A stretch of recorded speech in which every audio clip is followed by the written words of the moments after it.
तुमची आणि आरोपींना अटक न झाल्यास पुढचं पाऊल काय असणार? जनाक्रोश मोर्चा काढण्याचं प्रमुख कारण आहे या प्रकरणातील जो 5वा आरोपी आहे या आरोपीला अद्यापही पोलिसांनी अटक केलेली नाही आहे आणि पुरवणी जबाबात त्याचं नाव गणेश गोरक्षराळे दिले असताना आज 1 महिन्यापासून प्रसारमाध्यमात नाव येत असतानाही SP साहेबांनी त्याला अटक करण्याची साधी दखलही घेतली नसल्यामुळे बीडची ही जी जनता आहे ती आक्रोशित आहे। न्यायासाठी आज सर्व समाज, सर्व पक्ष, सर्व जातीय, सर्व धर्मीय लोक आज या ठिकाणी स्वयंस्फूर्तीने उपस्थित आहे यश ढाकाला न्याय मिळवण्यासाठी। या मोर्चाच्या माध्यमातून आम्ही प्रमुख कट रचणारा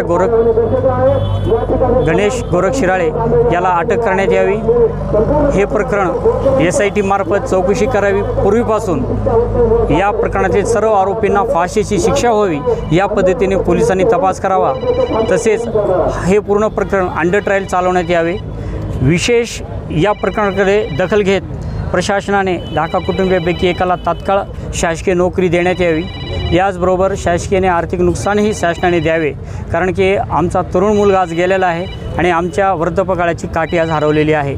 आज दिवसाढवळ्या त्याचा जो खून झाला आहे आणि त्या खुनाची जे व्हिडिओज बाहेर झाले ते बीडकरांच्या प्रत्येकाच्या डोळ्यात अश्रू आहेत। एवढं निरागस आणि निष्पाप मुलाचा आज हत्या विनाकारण करण्यात आली। किरकोळ वाद 2 मित्राचे आणि सोडवण्यात गेलेला यश त्याची हत्या करण्यात आली। यामागे नक्कीच काहीतरी मोठं षड्यंत्र आहे, कारण की छोटा किरकोळ वाद होत असतो, मात्र हत्या करण्यापलीकडं हा विषय गेलेला आहे। म्हणजे त्या आरोपीला आणि ते जे सहकारी आहे त्यांना नक्कीच कुणीतरी त्यांना या खून करण्यासाठी पाठबळ दिलेलं आहे आणि ते पाठबळ देणारे तात्काळ अटक व्हावी हीच आमची या मोर्चातून मागणी आहे।